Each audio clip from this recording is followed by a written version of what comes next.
Hello friends, I am going to speak on the topic company auditor and his rights. As we all know that a joint stock company comes into existence through a promoter. It will carry on its business by the capital invested by the shareholders. Here, the real or the equity shareholders are the real owners of the business, but they doesn't have any direct control over the usage of the capital or application of the capital. So here, the application of the capital or the usage of the capital, that is in the hands of the members, that is board of directors of the company. Hence, to safeguard the capital invested by the shareholders and to protect their interests, the accounts of the company must be audited by the qualified auditors, so they are the independent auditor or the external auditors.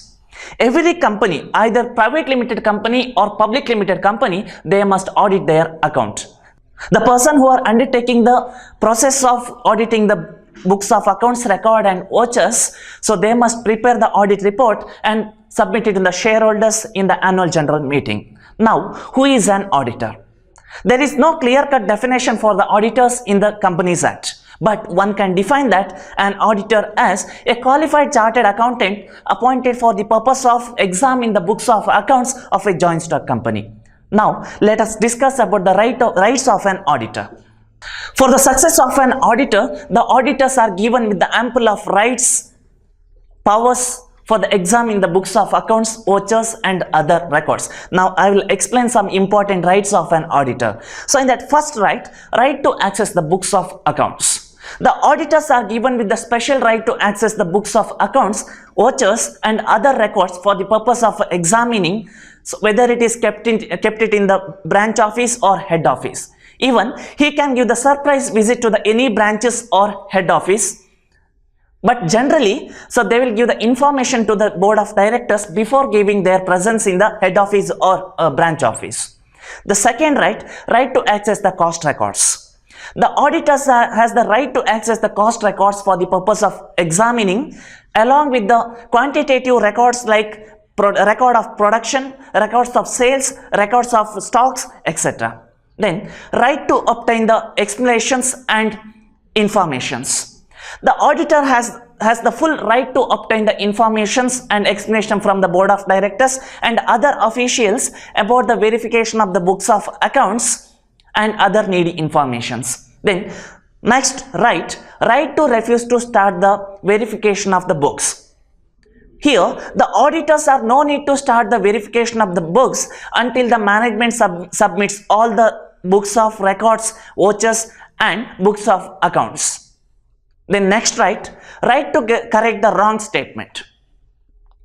The auditor has got the full right to correct the unintentional wrong statement made by the accounting clerks and the management before the auditing report is prepared and submitting it to the shareholders in the annual general meeting. Then next right to comment on the inadequacy of the accounting system. In case if the company or the accounting clerks are involved with the intentional mistakes or the falsified statements given in the accounting records or the books of records, the auditors can identify it and convey it to the shareholders in the annual general meeting. Then, right to visit the branches. Auditors has the full right to visit any branches with informing to the board of directors or without informing to the board of directors whenever he feels necessary and verification of the books of accounts. Then, right to receive the notice and other communication of the general meeting. The auditor has the full right to receive the notice, right to attend the general meeting and right to speak in the annual general meeting about the financial statement prepared by the company as well as audit report prepared by the auditor in the annual general meeting.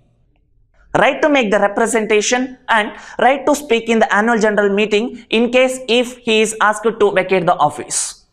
If the auditor is asked to vacate the office before his terms ends, he has the right to seek the explanation from the necessary authorities for the vacating the office. Next, right to sign the audit report. The unsigned audit report is invalid. So, in order to say that it is a valid audit report, the auditor has the right to put the signature in the audit report and submitting it to the shareholders in the annual general meeting. Now, hereby I can conclude that the auditors are given with the special rights which can be utilized for the purpose of best benefit of the shareholders. Thank you.